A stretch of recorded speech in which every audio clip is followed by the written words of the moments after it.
And welcome to JFP Sports, where fantasy and sports talk live. Well, Rick, it's a rainy Tuesday night, fog and all, and we're coming off the weekend playoff games of the NFL, not to mention Clemson's championship last night, which I don't know how they won that game, and in easy fashion. But let's start off with the NFL. You have us coming off the NFL weekend. Let's start off with the Saturday games. I mean, Andrew Luck against the Houston Texans. Who knew the Texans wouldn't show up at home? Yeah, well, I think this is just a case of they each beat each other one time, and the Colts are Is it probably more because they've seen team. each other 3 times? I think the Colts, I don't think they're better. Mm-hmm. I think they're hotter. And they came to play. Right, they came to play, and you could trust Andrew Luck. I think the Texans, they do really well against teams that mess up. Mm-hmm. And when teams like the Colts who don't mess up, now they have to go out and win the game.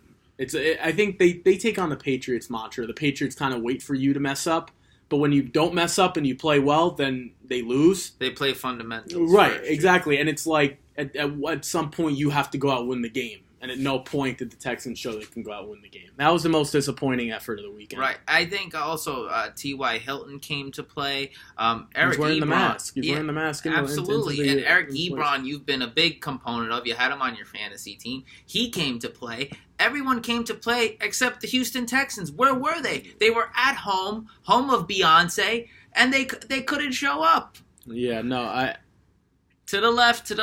Like, they're done. That's it. Yeah. Bill O'Brien, he is so overrated for no reason. Yeah. Look, he's starting to get the Marvin Lewis syndrome. Right. You can be good during the regular season. That's well and good, but you've got to win a game in the playoffs. Show up. We knew they couldn't run the ball coming into it. Mm-hmm. I don't think their weapons are as good, as the Colts. I really don't. But look, you're home. You got that defense. You got Clowney and Watt against what I think will be the best offensive line next year. We saw this in Dallas. We saw them butting, and said this is good. And you build within the trenches, right, Rick? Right, yeah. You win in the trenches. Quentin Nelson, top 3 talent. He's going to have, assuming he stays healthy and he goes on an upward projection we always talk about, he will be one of the best guards to ever play the game like of football. A Zach Martin, man. Yeah, it's and they made Marlon Mack and Hines and whoever look like solid running backs. And Emmett Smith, I thought he was cutting him like a knife. Like Marlon Mack, I'm pretty sure the kid out of USF, no one thought of him, and he's looked good all season. Like butter. Eric Luck. Andrew Luck throwing to Eric Ebron. Ebron was people were doubting this guy after he was the first-round pick out of North Carolina. This season, he leads the league in touchdowns. I'm not saying it's Matt Stafford. It might be a system or whatever, but one tight end blew everyone out and just touchdowns. I think that was more a system of the Detroit Lions going back to Ebron's history. Because I remember a young man named, I think it was Pettigrew.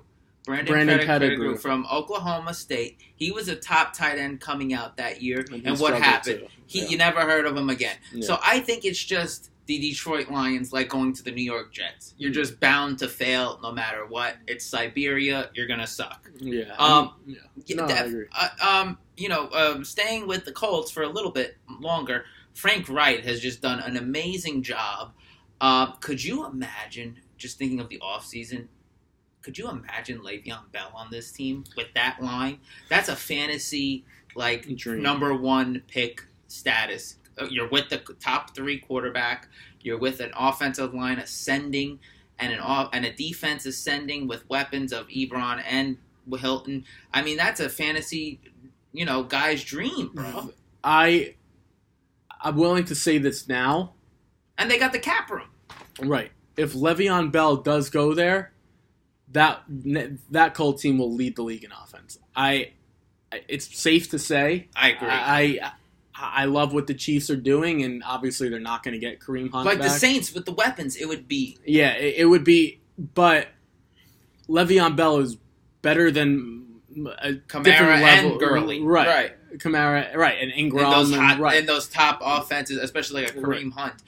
And let's not forget, a Kareem Hunt is out there too. Right, yeah, and who knows? He's too talented to not be on a roster. He'll be suspended for some of the season, but probably 8. But I'd be shocked if no one took a shot on him. So we'll see. But I want to speak. What did you think of the Texans? Oh my God! Did they even get off? They didn't get off the bus.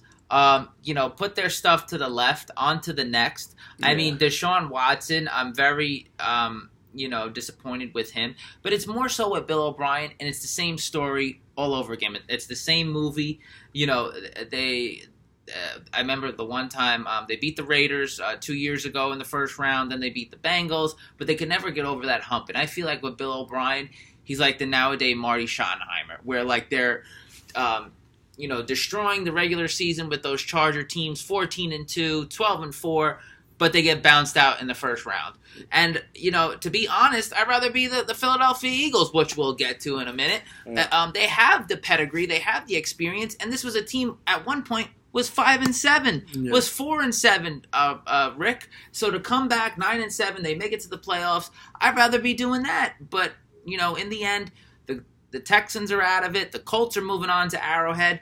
And let's move on to this Dallas and Seattle game, which I thought, second to the Chicago Bear game, was a fascinating game. To me, Dak Prescott became ascending to a franchise quarterback, making those plays. That 3rd and 14 play, it looked like he was back at Mississippi State. What do you say? So this is Dak's 3rd season. Mm-hmm. We usually agree on a lot. I would say 90% of the things. We've got a general, we might agree for different reasons, but we come to the same conclusion. I couldn't disagree with you more. The reason I say that is, let's look at Dak.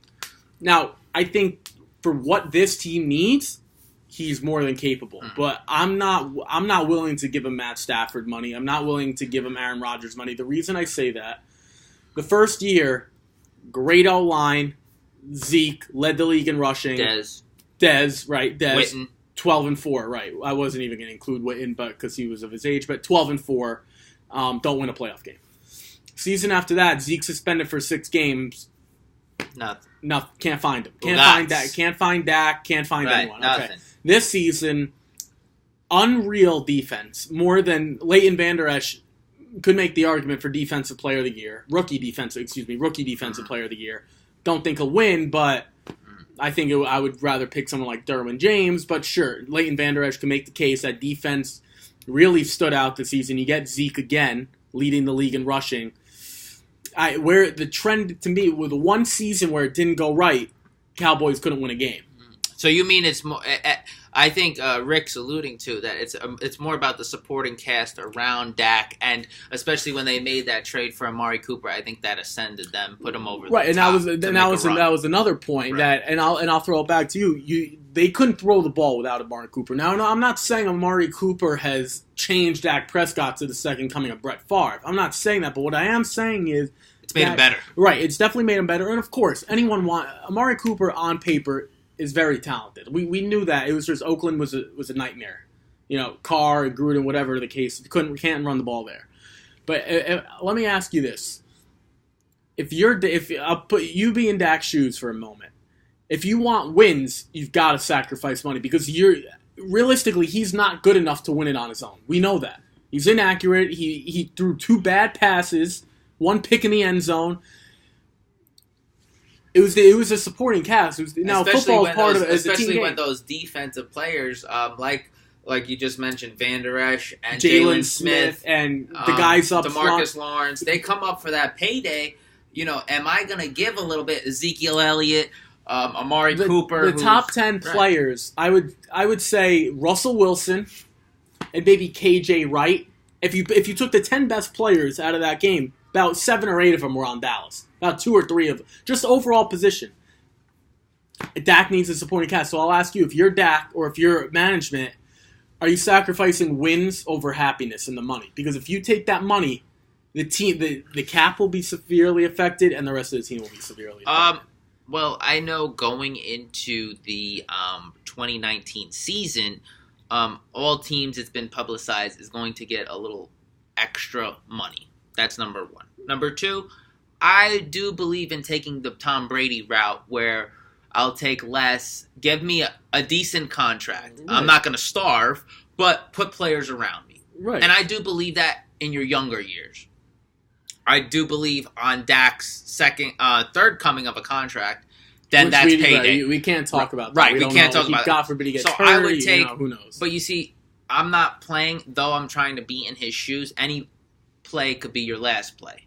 So, to me... that's the pro and con of the situation. Right, so to me... You can't have both. Right, so to me, I would feel that my guaranteed money has to be up there more than my annual AVV, which, the annual value. Right, so if you give me a good guarantee, let's say like 80 guaranteed, but, I'm living off of 12, 10 a year, and I'm making sacrifices for that salary cap to go re-sign a DeMarcus Lawrence, those pass rushers, and Smith and Van Der Esch, then by all means, yes, because it's not about one championship, it's about championships. Right. So, definitely I would sign up for that, but in that case, it's all about the guaranteed money. No, yeah, and that's a good point. Before we move on, I just want to...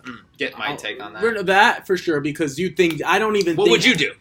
I'd go that route, too. First of all, Dak doesn't, at least from what I've seen and read, he's not that type of guy who's me. He's more about the team, and I could be completely wrong, but that's what I've what gathered. Fans have to realize too, it's all about the guarantee money and the buyout money. For instance, for you Jet fans out there, I'm sure you heard it. Quincy Enunwa signed a 4-year, $36 million deal. He'll probably, to be all fair, he'll probably see $9 million of that, and you're probably like, well, why would he see $9 million out of 36? Well, because he has no guarantee, and out of the 36, what if they want to cut him after 2019 going into 2020 season? How much was guaranteed? Nothing. Oh, nothing, no guarantee. Because of the injury history, it was just $36 million 4 years. So, as a fan, you see, oh wow, they gave Quincy Enunwa $36. They're not on the hook for anything, right? Except for the first year, probably. Right. To be quite honestly, after the 2019 season, because they have stupid money, like Philly's owner said, they had stupid money. The Jets have stupid money right now, so they could spend it like that. And you know what? After a year, if there's like, we want to cut bait, they could do that because there's no commitment after 2019. So it's really not 36. It's really 9 if you think about it. Right. No, and I think we're on the same page. Dak should be willing to take less, and try to build around him because he's not going to win you. He's not going to win you a Super Bowl by himself. On his own. No, he's not that type of quarterback. But has anyone really won anything by themselves other than an Aaron Rodgers 2010 season or Brady in his quite prime? Other than that, everybody needed somebody. And we see these quarterbacks who get this absorbent amount of money, right? Because you think you need the Matthew franchise Stafford, quarterback. 135 Carr. Flacco, as a Raven fan, Flacco took a lot of money, and they were which I thought should have been back into that game, but we'll get to that. Right, we'll get to that. But at the same time, right, these quarterbacks who get who knows what Aaron Rodgers is going to have. The only way, if I'm Dak, I take as much money as I can get is if I don't trust the Cowboys to pay the guys on the team. On the team. If you trust them, which he should, he has every reason to. Jerry, who's ready to spend his last soul on somebody. Right, that's what I'm saying. Like, I think Aaron Rodgers, real quick, didn't trust the Packers, so he might have said, "Give me what I can get," because there hasn't been one point where he could really trust him. They haven't gotten him a real running game. They didn't get him. They've never gotten him a real defense. So Dallas is a little bit of a different. Before we get to the game, if I were Dallas, you really want to count your stars going into the 2019 offseason? I'm looking at Antonio Brown. I mean, if you could put Antonio Brown, I don't think he's going anywhere. But you never know. No, they gave up a 1 for Amari Cooper. Who's to say they won't give up their 2021 for who knows? Antonio Brown? But wouldn't that be a nice team? Yeah. So anyway, moving forward to the game eventually. Seattle, they had a nice drive there at the end. I thought they would pull it out because it is Seattle. It is Russell Wilson. They do have a knack for that kind of stuff. And if you're a Dallas fan, you're definitely thinking in your mind, it's any time that Dak is going to turn over the ball. I think, according to some statistics I was looking to earlier before we got into this, Dak had like 17 lost turnovers during the season on fumbles alone, not even interceptions, fumbles. So he's very careless with the ball, especially when he's doing the read option quarterback keep. He is careless with it. He doesn't hold it properly. Therefore, like a loaf of bread, it comes out like a loaf of bread and it turns over the ball. So as a Dallas fans out there, I could see them waiting for that. Yeah,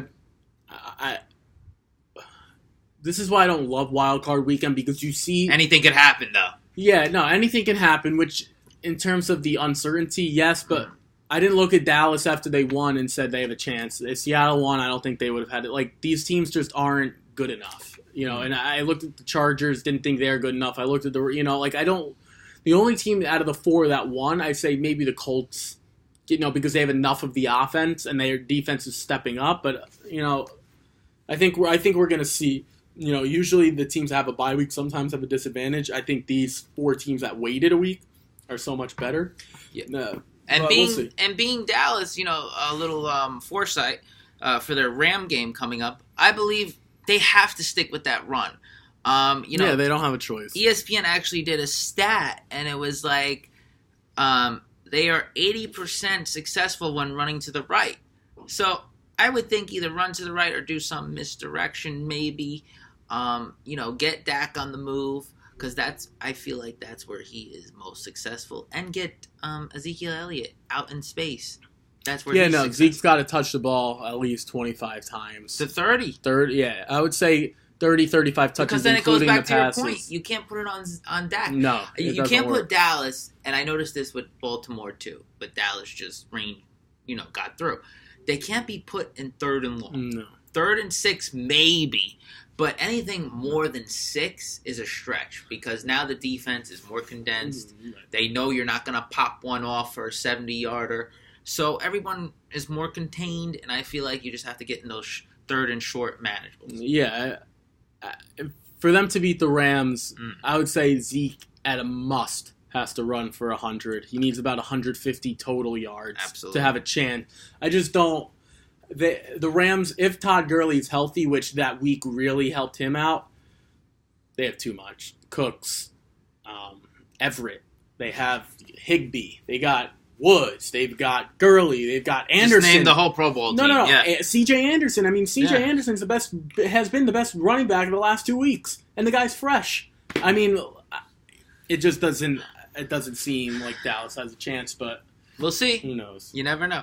Moving to the Baltimore and Charger game, I know you're still licking your wounds after that. I believe Lamar Jackson, I think the spotlight got a little too big for the kid. I believe going into that fourth quarter, I think Harbaugh, me personally, I didn't like what he did. Keeping Jackson out there. Why? Let me ask you why. Well, here's the thing. Last year at this time, what was Jackson doing? He was in college. He was playing a Pro Bowl game. Okay? Not the Pro Bowl. No, I mean, one of those bowl games. That's what I'm trying to allude to. Someone like Flacco, for all we make fun of and all we put him down for, Flacco can throw it a decent amount. Do you not agree? Especially in the playoffs. To those Crabtree and John Brown long drives, can he make those throws? Absolutely. And I feel in the right system he could. And I feel that, this is a guy who, I don't know, did he win MVP in that Super Bowl that they won? Won MVP. He has a history of winning a Super Bowl. Regardless of he had the best defense, one of the top 5 defenses of all time. He is a Super Bowl winner. Okay? And you're putting a 21-year-old out there. The game must look a trillion miles per hour in the playoffs. I mean, you could just see Joey Bosa was licking his chops. Melvin Ingram coming off the edge, licking their chops. It's a rookie quarterback in a wild card game. The game must be like a trillion times faster. And not to lean on a veteran, I feel they got lucky with that Crabtree touchdown. I'll give Baltimore that. But how do you not put an experienced veteran quarterback? For all we talk about Flacco, all right? We even make fun of, we're in the tri-state area, we make fun of Eli. But you know what? In a 2-minute drill, I'd take Eli because I know he has the experience. Flacco, I know he has the experience. 2-minute drill. Okay, you want to tell me he's not as mobile? Fine. But you know what? I know his arm's going to cut through the wind. I know he could make that 80-yard bomb. And I feel for Lamar Jackson, whatever talent that he possesses, he hasn't hit that level yet, especially in a playoff game. So I feel like that was to John Harbaugh's demise. Leaving Lamar Jackson in there. What do you think? You're the big Raven fan. You know, I know you're probably sitting and you're probably pissed off. I didn't even want to text you. But do you believe in what I'm saying to some degree? No, I get what's it. your take? I get it. First of all, people, and I'll include you in this because you're not all in on the Ravens. Like, you're not emotional about it. You just watch them as a team. Right, of course.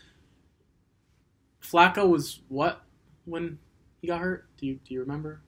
You remember his record when they got hurt? Oh no, they were probably under 500. They were 4-5. Yeah, right. Okay. Right. Okay. But they did have that big win in Pittsburgh. Okay, they were 4-5.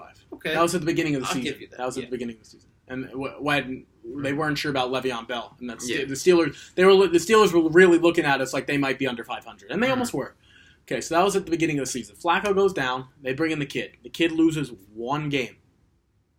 You remember that one game? Lamar. Lamar at Arrowhead I on think 4th and 9. Yes. Okay. Yeah. With Patrick Mahomes to Tyreek Hill. So realistically, they should have been undefeated. Should have won that game. When Lamar came in. Right. Since Lamar started, Right. they won that game. They had that game wrapped up. So the kid hasn't, in my estimation, hasn't really lost the game. When you made the decision, not you, when the Ravens made the decision to go to Lamar when Joe got hurt, and then even when Joe came back to stick with the kid, that was it. Joe Flacco might as well not be on the roster, on the team anymore. Right. Other than if Lamar were to get hurt. The way their system operates, their offensive system, it's not something you can just switch. It's not like the Redskins when they went from Alex Smith to Colt McCoy. Similar, but obviously Colt McCoy's not as good, but similar quarterbacks, similar styles. They basically play a college Navy offense with Lamar. Lamar, like the Georgia Tech gimmicky, how you mentioned. You can't just switch it like that. First of all, did Lamar have the yips? Oh yeah, he did. It was tough. 21-year-old kid in right, an NFL playoff. But he also got you there.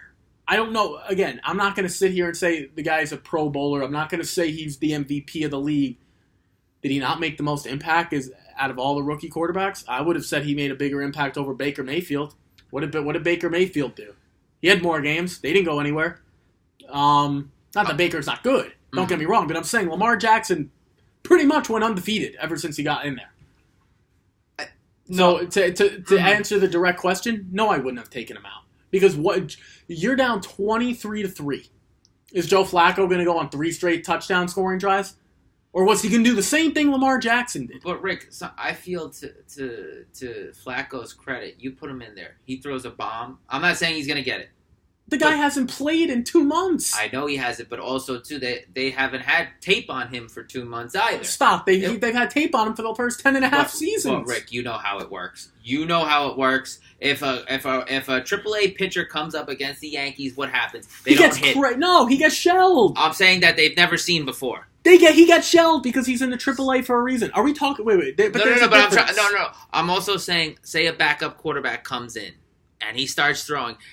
The defense is more on their hip. Okay, for instance, the Jets that Thursday night game, with Baker? Tyrod gets knocked out and Baker comes in. Okay, obviously all we have to go on is Baker Mayfield from Oklahoma. College, Oklahoma. You have nothing else. Sure, everyone is on their heels rather than on their toes.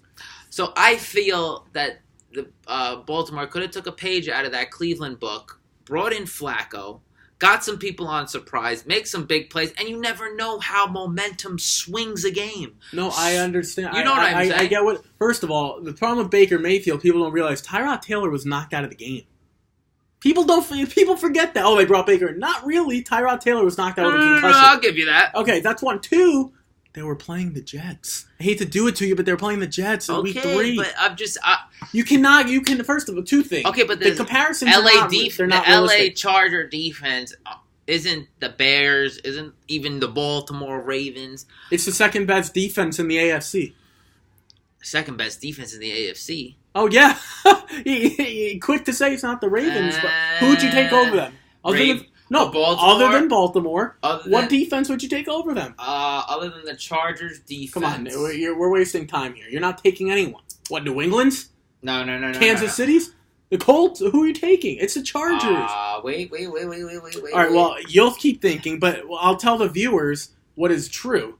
Lamar Jackson brought them back from 23-3 to 23-17. They had the ball at the 43-yard line, and then they fumble.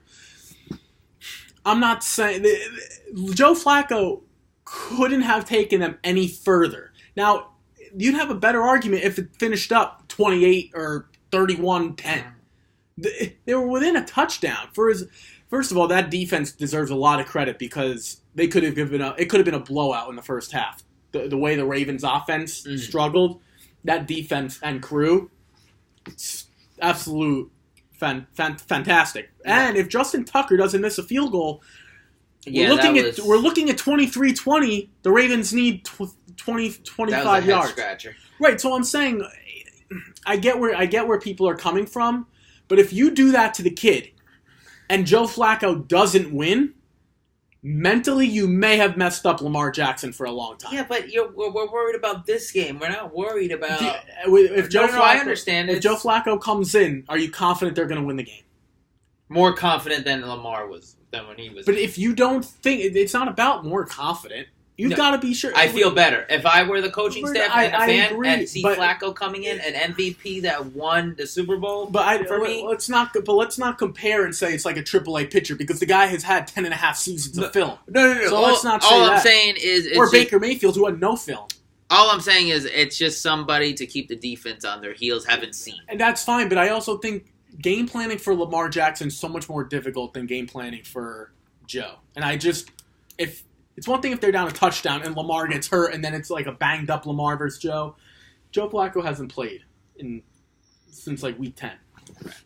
Right. Rick and I could go back and forth on this for hours, but going forward, the Chargers are going up to New England, Foxborough. Do they have a chance, Rick? They do because of that defense. I really believe they do.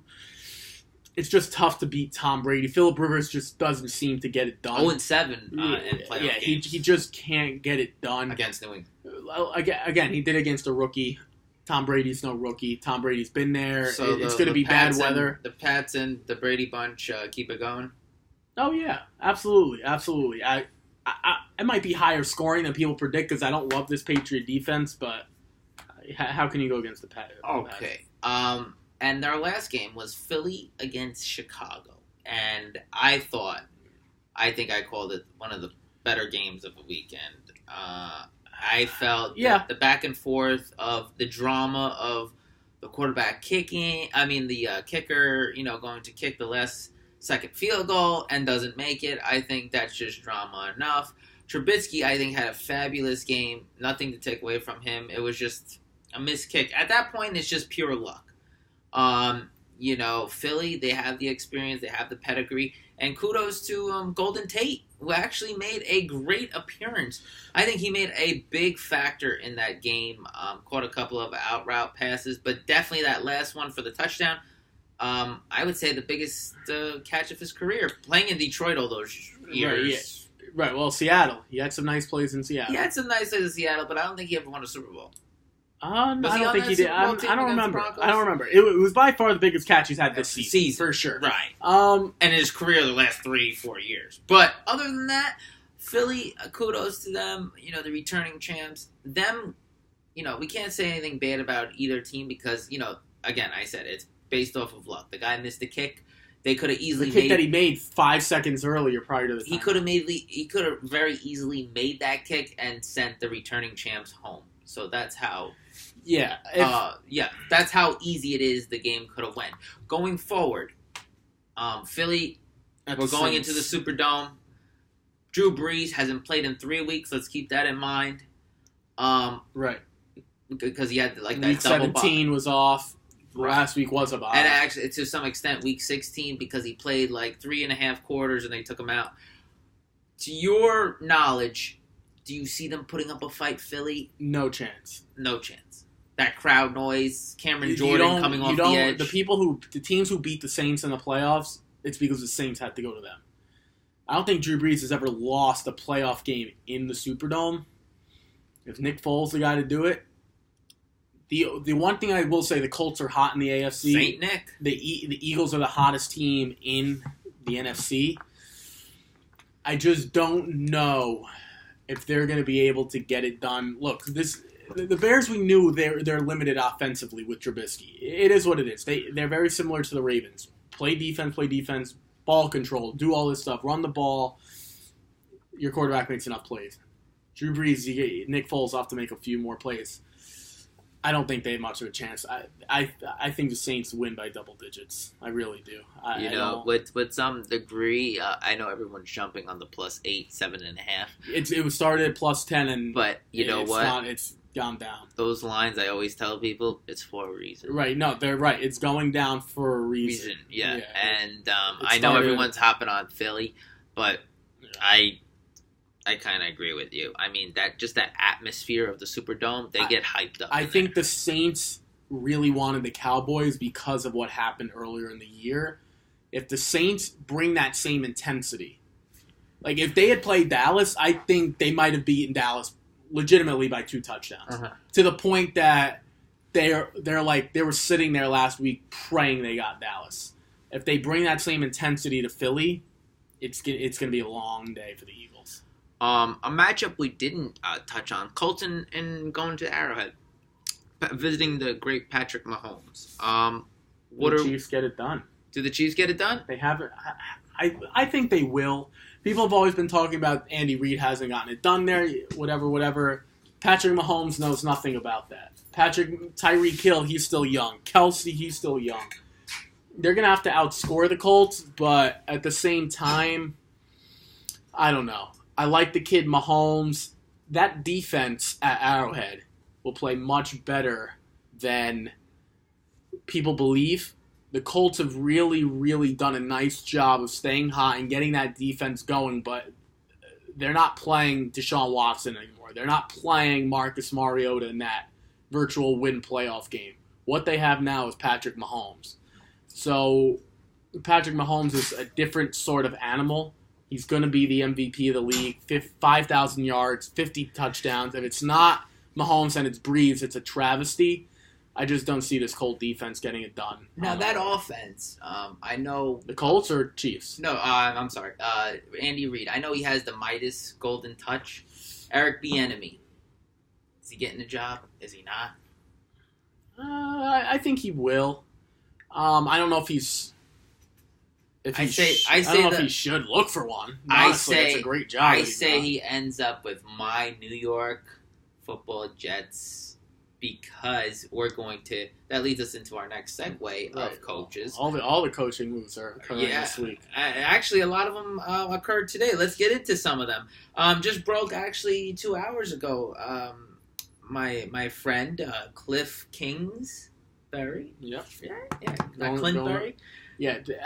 This story really bothers me. I mean, Bruce Arians to Tampa Bay is great. That's fine. No issue.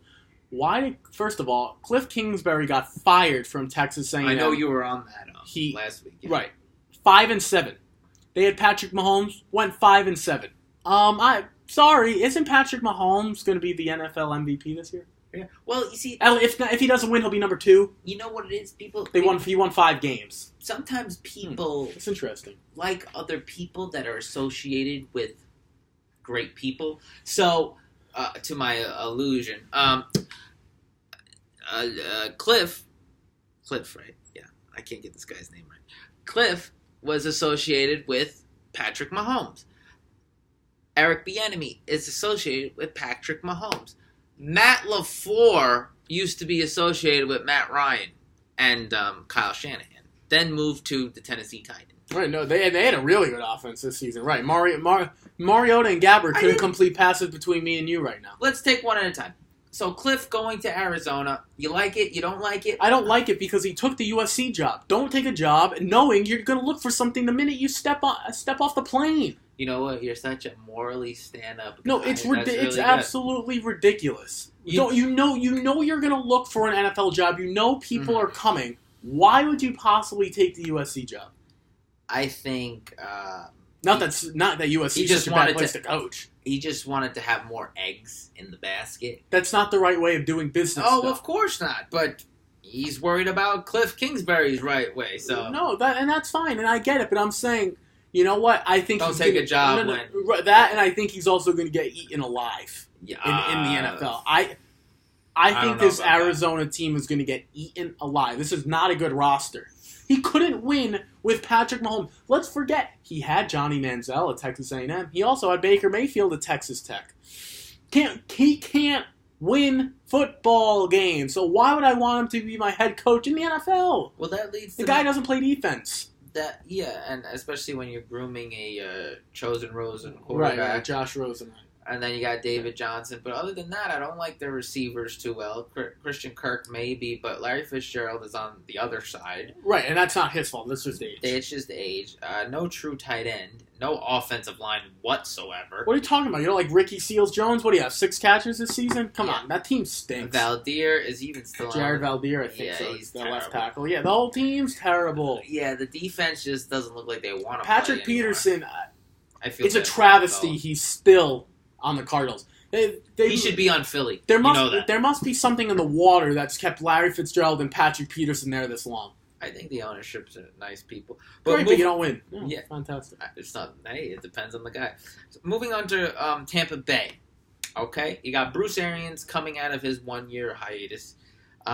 Supposedly, he's bringing Todd Bowles with him to Tampa Bay. Not surprised. I think Toilet Bowles is just great for what he is. For like defense. Rex Ryan. For defense. For defense. It just don't leave your day job. What's the saying? Don't quit your day job. Don't quit your day job. Whatever. Don't leave. Quit. Speaking of, don't quit yours. Yeah, really. Thank you. Anyway, so Matt LaFleur. I mean, this was a Tennessee offense that was ranked 25th, 27th in the run, 25th in passing. I scratch my head when I hear this hire. He's a couple of years older than, maybe 3 years older than Aaron Rodgers. Who's going to be leading who here? Right, and I was just about to say, I think that's why Rodgers signed off with it, because he's like, I got my pushover coach that I wanted. I feel Aaron Rodgers is the coach. Not gonna challenge Aaron Rodgers. Aaron Rodgers is the coach of the Green Bay Packers. It's ironic because I think Brady would be in Rodgers' shoes too, but Belichick's been there the whole time. Right, so he has that over. So Belichick's he gets the respect from Brady. This guy Matt LaFleur, he couldn't coach us. I mean, this Tennessee Titan offense, the fact they were even close to 500 is a miracle. You could make a case that Malarkey was better for Mariota than Matt LaFleur. I can make the argument that Jeff Fisher still would have been better for Mariota. I mean, this team stinks. I didn't understand that hire one bit. I think that's the biggest head scratcher of this for the team. I love the Tampa Bay one. Tampa Bay, I think he's going to go in there and challenge Winston. Winston, yes, and you need a guy like that to challenge him because Dirk Cutter wasn't going to do it. What did Bruce Arians do to Larry Fitzgerald when he moved to Arizona? He put him in the slot, and could you imagine Mike Evans coming over the middle? Well, the difference is, but the difference is Larry Fitzgerald had Kurt Warner for a long time. Okay, and Mike Evans has Jameis Winston and Ryan. He doesn't even know who the quarterback is week in, week out. No, I agree. I agree with the sentiment. I think Kurt Warner is smarter quarterback than Jameis Winston. I think Jameis Winston is more talented than Kurt Warner. No, he's not. Come on. Winston has that arm. He could make any but at some point, freaking throw on the field. He just makes you know who said that about too? Jamarcus Russell. No. Oh. Jay Cutler. Yeah, but they're idiots. And what did they win? No, Jay Cutler went to Vanderbilt. Very smart man. Jamarcus Russell's an idiot. But they make reckless decisions on the field. I understand that, but I'm saying at some point, like, Jameis Winston's still trying to figure out his off-the-field issues. Right. He has had enough time to me, along with Mariota, came in at the same time. They're both no good. Perfect hire. They're both no good. No, it's a great hire, but I'm just saying Winston's no good. So, well, I don't know what's going to happen with Mike Evans, but we'll see. The kid behind the glass. Yeah, right, speaking of baseball. D. Nanas. D. Nanas, for some reason, never gives up his Rays gear. I think he sleeps in that shit. I really do. That's right, because they're always on clearance. Because I just want you to share with the folks at home and Ricky P and I what you bought. A nice... I bought a nice Blake Snell 16x20 autographed picture of him. With a nice little 2018 Cy Young. It looks nice in his pitching motion. We'll put it up and enjoy it. Autographed and everything. You should sell it to a Yankee fan so when he gets traded at the All-Star break. I was going to say, hey, it's a good investment. When he first got his Cy Young, a ball cost about $250. Now it's down to $125. Might as well cash in while you can. Yeah. Speaking of baseball, could we talk about what's been going on the last week? We can talk about what's going on. I mean, the kid behind the glass led us into the segue, a little bit. Speaking of baseball, former Rays outfielder Rocco Baldelli is the coach now of the Twins. I must have slept under a rock or something, but I read that the other day, and I'm like, Rocco Baldelli. The Twins, couple weeks ago. The Twins seem to get people that are like good people. Like Ron Gardenhire's a good guy. But those gritty guys that would be in a baseball movie. Right, yeah. It's just the Twins stink. But they have a good culture. The people show up. You know who I think would be a great manager one day? Torrey Hunter. Oh, another ex-Twin. Would not been saying that? Yeah, no, I agree with that. Baseball guy, gritty guy. We used to call him Spider-Man in the outfield. He'd make every play. Yeah, no, I mean, I would have liked Torrey Hunter better than Rocco Baldelli for the Twins. For the Twins, right. If we're talking for the Twins, sure. But I like Baldelli. He's a good baseball guy. And I would actually Reminds me of Gabe Kapler a lot. I would ship out Boone tomorw, being a Yankee fan, and I would take Kevin Cash. And they could have Rocco Baldelli back. No, don't take Cash. The Cash. He's a magician. You know why they wouldn't do that? Because then they would get involved with Brian Cash, and it'd be two Cashes, and it's not enough cash to go around. Sounds like nepotism, right? Right. You're the only guy who wants to ship out. Right. You only want to ship out a manager. They won 100 games. You want to ship out the manager. Yeah, he didn't do much. He's the puppet. With Kevin Cash, realistically, or any other manager, you could have the pick of the world. How many more games would they have won last year? In all seriousness. Boston won, I think, 109. You know what? All seriousness, they probably would have won another 10. They would not. They would. Are you kidding me? That's 16th of the schedule. But listen, they are such a talented. Rick, let me get my piece in. They are such a talented team, the Bombers. Let me get my piece in. They're such a talented team, the Bombers, that they won 100 just going out there. Could you imagine if they had somebody knowing what they're doing in New York and in anything in baseball? Okay, you and I could make the lineup. The kid behind the glass could make the lineup. Yeah, but the two things in ball, dealing with the media and dealing with that bullpen. And Kevin Cash does a fantastic job with that. He's having guys freaking coming out starting for innings. But you gotta give Aaron Boone a break because New York media compared to Tampa media is like two different levels. No, absolutely. But philosophy is another level. Yeah, definitely. You got to think outside the box, but you also got to, just got to remember. Where was I going with this? I don't know where I was going with this. You got me worked up. We got these brain spasms. Kevin Cash did a lot with nothing. Okay. Yes. No. I agree with that. We can't. Could you imagine if you gave him something? No, but what I'm saying is you can't make that because he had Blake Snell and Chris Archer. Chris Archer looked like a shell of himself the minute he went to Pittsburgh. So they had one real great pitcher. He was working with nothing. Now he's working. Well, he's not going to change the Yankees. He'd be doing the same stuff Boone did. Well, here's the thing. As much as everyone likes to say, the first thing when a team does bad, team does good, a team does bad, fire the coach. But because you can't get rid of the players. The coach isn't on the field, though. The coach isn't. I agree. The coach isn't using his or her skills to perform. So, I mean, like, the coach, blame the whole coaching goes to me for, like, halfway. But not more than halfway. Right, because at the same time, it's one thing if it's football and you're calling the plays. It's not like Aaron Boone is saying pitch by pitch. Or he's telling, he's not telling, who knows, Stanton to swing at a pitch in the middle of the pitch. No. I'm not saying that stuff. If Stanton can't hit, it's not his fault. But there is some strategic that goes into it. When you play chess, you have to think 5 steps ahead. And I feel like Boone hasn't grasped that. It was his first season. No, that's what I'm saying. So hopefully in 2019 he grasped a little bit of that experience dealing with the bullpen, dealing with mixes and matches. I feel like he was a total opposite of Joe Girardi, leaving the guy in. You were having Captain Hook playing versing a guy that just left in CeCe forever. You know, it was either a double-edged sword. It was either Captain Hook and Girardi or the guy that just left him in because they were friends. But we can't get rid of a manager who won 100 games. If in all seriousness, if we're running franchises and someone said you can have anyone you want and they're going to win 100 games, you don't know what they're going to do in the playoffs, but you're going to win 100 regular season games, I'd sign the guy up to a 40-year contract. 100 games? And you're telling me with Kevin Cash, they were going to win 110. Were they switching divisions too? No. Were they not playing the Red Sox 18 I just times? believe that. Come on. Boone messed up probably 7 or 8 games. He didn't mess up. Are you kidding me? How about games that he won? Are there games that he didn't win? No.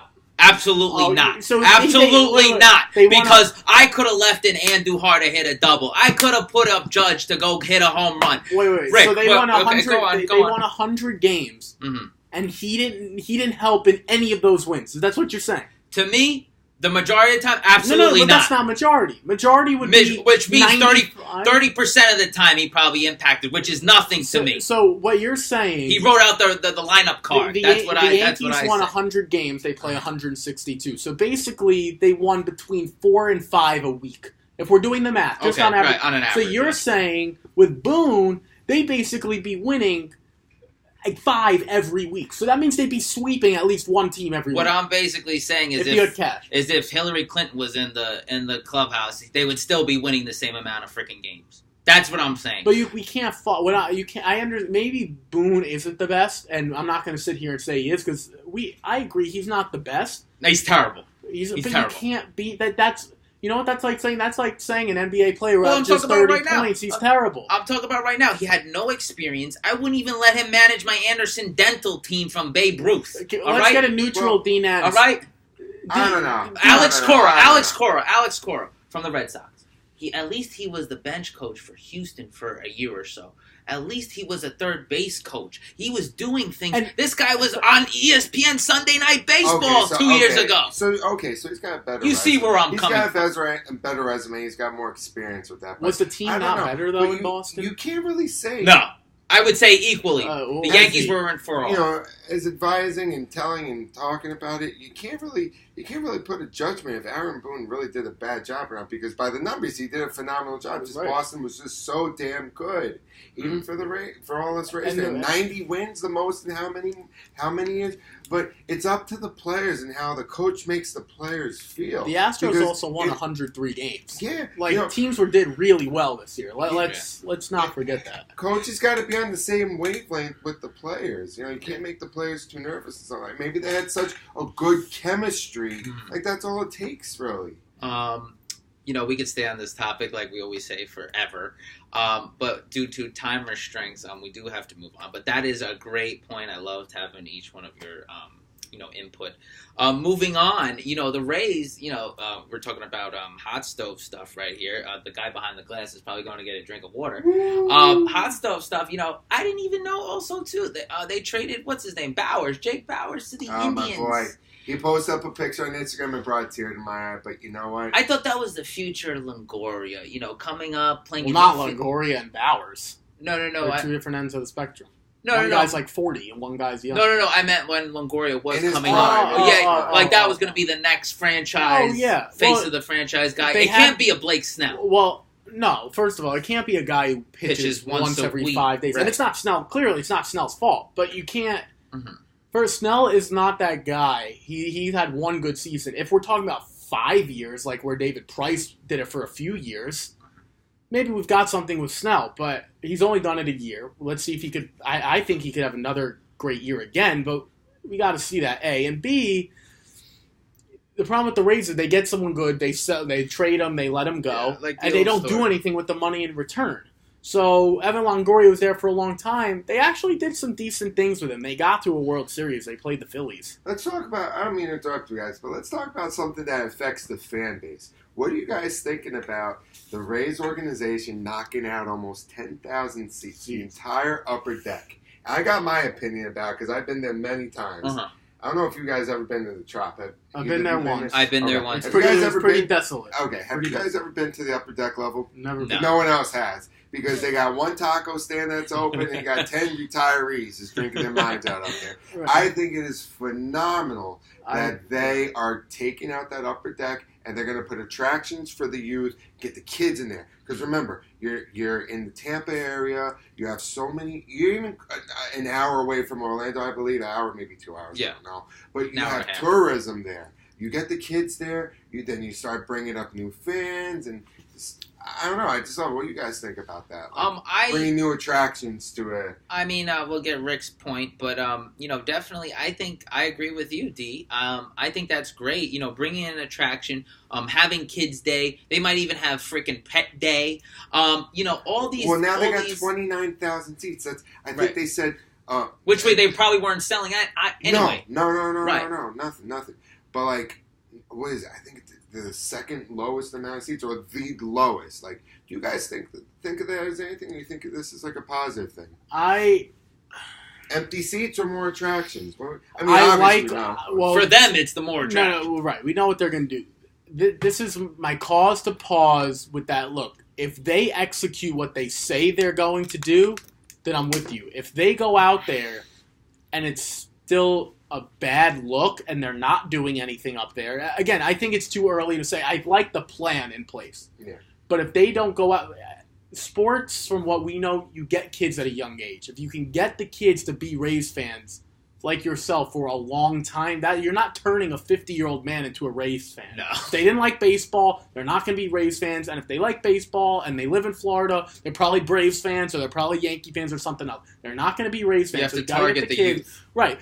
So I like the plan, but they've got to go out and execute it now. Because if they don't, it looks even worse than it did before. You could be having rides or whatever they're doing with no one being involved. So let's just say the elephant in the room. If you do not win, no one's coming.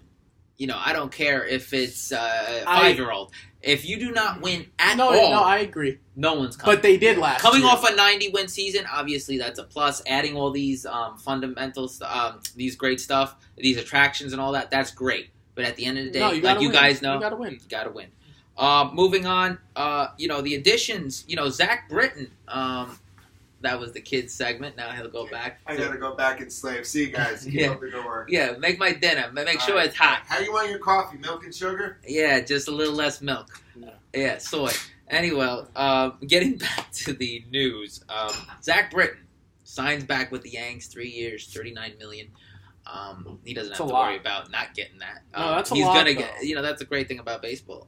Kyle Murray should think about it. It's guaranteed. And Zach Britton, is he worth it? Does this make the Yankees bullpen better?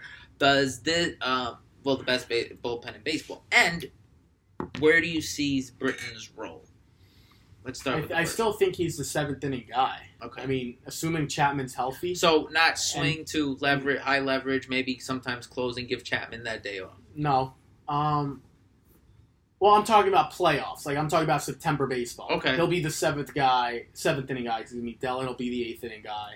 Right. And Robertson's gone. Yeah. And look, Zach Britton still has a lot to prove to me. He came back last year and he wasn't great. He was okay.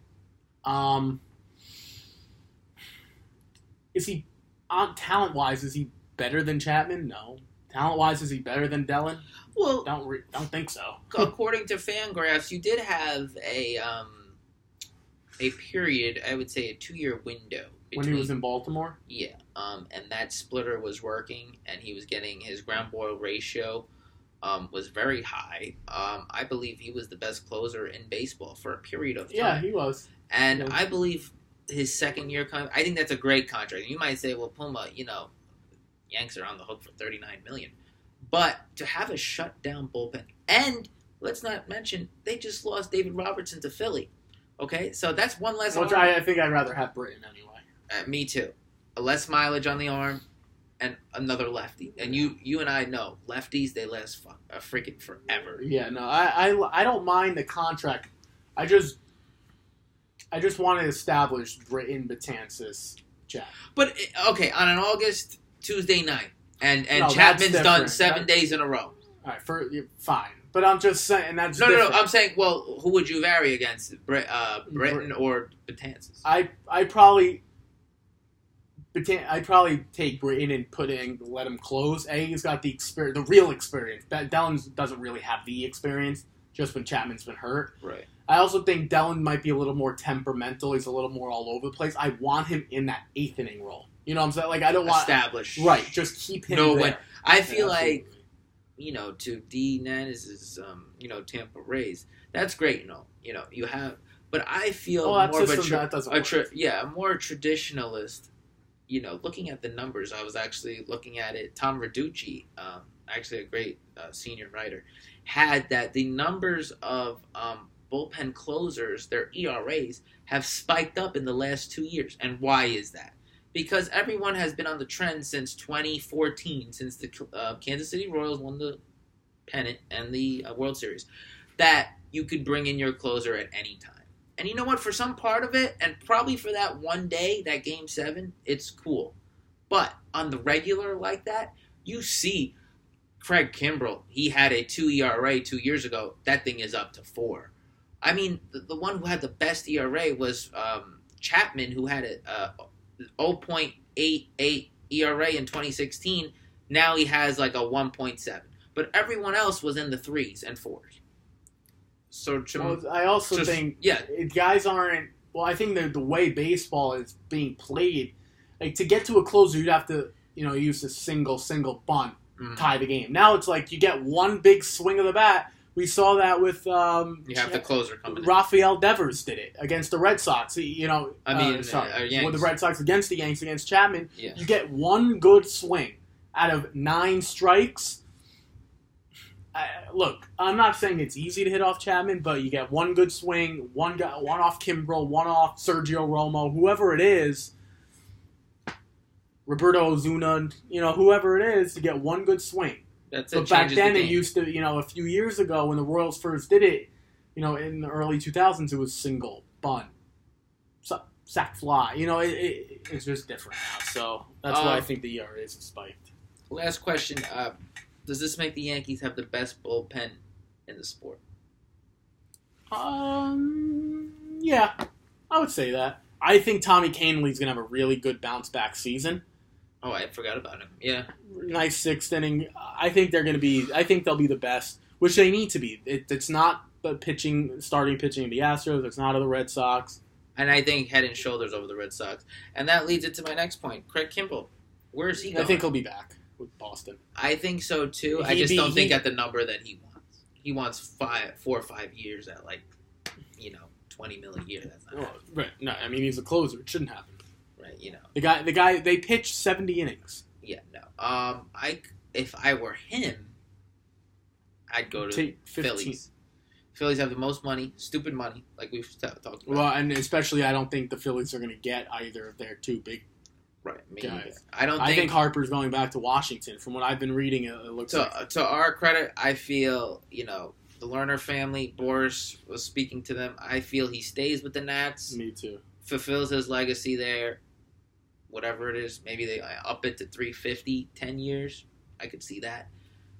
With Machado, I think he's going to become a Yankee. It's just any day now. The wife loves New York. He's infatuated with it. The future third baseman of the New York Yankees. But in Craig Kimbrell, I believe his place is either Atlanta Braves or back with Atlanta or the Philadelphia Phillies. Atlanta would be nice. I mean, I know they're a little restrained on the money, but that is a young and upcoming team, and that could be. They could definitely dispose somebody, one of their hitters, trade off one of their hitters or something. Absolutely, if he's smart, Boston media, Boston sponsors, all that stuff that comes with you just won the World Series. I didn't understand. Unless he just doesn't like it, and maybe that's something we don't know and the media doesn't know, but I doubt it. He was there for a few years. The guy won. The signing that I didn't understand. I'm sorry to cut you off. No. The signing I didn't understand for Atlanta's point of view was Josh Donaldson because they have such this young, upcoming crop. I think it was similar to the Troy Tulowitzki thing for the Yankees that they're not going to be giving him so much though. Yeah, but it's $500,000 compared to $13 million. No. The Yankees made much more sense. Look, who knows? It's not Acuna. I'm sorry. Guys like Ozzie Albies. Ozzie was hurt a little bit throughout the season. It's just nice to have that. And I think the Braves are a legitimate World Series contender this year. Last year they were a little young. On the cusp. This year, the Dodgers are trending down in terms of their age. The Braves are trending up. The Phillies are trending up. So yeah, even the Mets are trending up. Right now, well, let's be fair. But the Mets are still the fourth best team in that division. Right, but they're trending up. Sure, right, but I'm just saying, if we look at the World Series teams from the NL, I don't know. It's not a bad move. Moving forward, you got to wrap it up with some football picks. But before we get that, let's congratulate the 2019 national champion. What is it? Crimson? Nope, not the Tigers. Yep, not the Crimson. Red. We have the Clemson Tigers as the winners of the national championship. I'm sitting there. I get home late. I'm like 44-16. Is Trevor Lawrence next year's first pick overall? No, because he's got to play 3 years in college. He's only a true freshman. So he's a true freshman. Wow. 2021. You see, I know Rick would know this stuff. 2021, you will see teams like the Giants and co. start doing some bad losing. You ever saw the movie Remember the Titans? Yeah, Sunshine. Yeah, that is Sunshine. Reincarnated. Yeah. This kid might be a little better than Sunshine, but in all seriousness, look, this is probably the best passing prospect since Andrew Luck. Oh, wow. Yeah. 6'6", got the build, cannon of an arm. He's exactly what you're looking for. I think next year's first overall pick probably be Tua. Maybe, but Tua's biggest games of the year. Georgia SEC Championship, hurt. Struggled against Clemson. Tua's got some stuff to prove for NFL-wise. Great college quarterback. He's already proven that. But look, I mean, they didn't win without Jalen Hurts in Georgia. And last night, lost by 4 touchdowns. Not good. It's a lot to swallow. But all right, congrats. For our 2-minute college scene. Now, we move to our wager picks of the week. Da-da-dun! So, if D. Nanas wasn't eating right now, we would have a song segment for that. We have to work on that. So, my friend, wager picks of the weekend. What is your game of the week? My game of the week? I can't wait to see that Chargers-Pats game. Okay. Sunday at 1. Chargers having to play 2 1 o'clock games, only 10 o'clock at home. Coming from the West Coast, yeah, rough. It's just the playoffs. It shouldn't they should be up for it. It's the playoffs. But my game, hammer the Saints. Look, it's -8 right now. I'd be willing to wait, and I think it's going to keep going down. If you can ever get it at a 6.5, please, everyone, do that. I mean, that's a full field. It's already gone down 2 full points. I don't know. I just don't see it being close. I think Drew Brees will get back to the Super Bowl. Saints, Chiefs. So I think the Saints are going to roll the Eagles this week. Okay, my game of the week, Chiefs and Colts. And Rick knows me. I love offense. You'll see it. I love offense. Be wary of that over. I think it's at, 58. 58.5. It'll probably move to 59 by game time. Take it. And take some more of it. I believe they are going to score some points because no one can play defense. No, yeah. You're right. Moving to our wager picks, my friend, what do you have? The Saints -8. That's okay. Yeah, you had the -8. That's okay. the -8. I thought you were just saying that they were going to hit that. I love. No, that's my game. Okay, nice. My pick of the week is +7 Dallas. I'm going the other way. +8. Right. I believe that. Even if the Rams do prevail, I don't think it's going to be more than 8. You think it'll be closer than the experts say? I say this is going to be a low-scoring game. Like a 17-14 type of thing? Or Maybe a little higher. 21-17? 24-17. But that's low for nowadays. Low for the Rams. Especially low for the Rams. Right. I just think that Dallas defense is just suffocating. And you know what? I'm going to pick them to win. So my 4 picks, Dallas and the Chiefs of Arrowhead on Saturday. So Chiefs and Dallas. And my Sunday picks are New England and the Saints. I'm going to go Chargers, Saints. Okay. Excuse me. I want to start with the Saturday. Okay. I'm going to go with the Rams. Okay. I just think they're Jared Goff. Yeah, I just think they're a better team overall. And then I'll go with the Chiefs. Okay. I've liked the Chiefs all season. Stick there. And I'm going to take the Chargers. Okay. I just like their team. They're more well-rounded. They got the better running back. They've got the better weapons. It's a matter of can Phillip Rivers get it done. And I think he does. And then I'll take the Saints, like I said. So your championship, it'll be Chiefs Saints, I'm thinking. But for this weekend, I'm going to go Saints and the Rams on the NFC side, Chargers, my one wild card team from the week before. I'll take the Chargers and I will take the Chiefs. So it'll be Chargers, Chiefs in the championship game, and Saints and another Rams. AFC West matchup, which was a great one. That's a good one. Yeah, the first and the second time. Yeah, both. That's it for me. I'm going New England, obviously, against the going into Arrowhead. I'm gonna say that's the championship game, and then the championship game on the other end. I want to see that second rematch of Dallas and New Orleans. Yeah. It should be a good one either way. I'm looking forward to it. We got some good teams in there. Next weekend is the best because you get the AFC and the NFC, but this should be a nice weekend too. All right, folks. So we'll leave you with that until next week. Please subscribe to JFP Sports on YouTube channel and also follow us on IG at JFP Sports. In the great words of Dr. Seuss, don't cry because it's over, smile because it happened. Till next time, folks.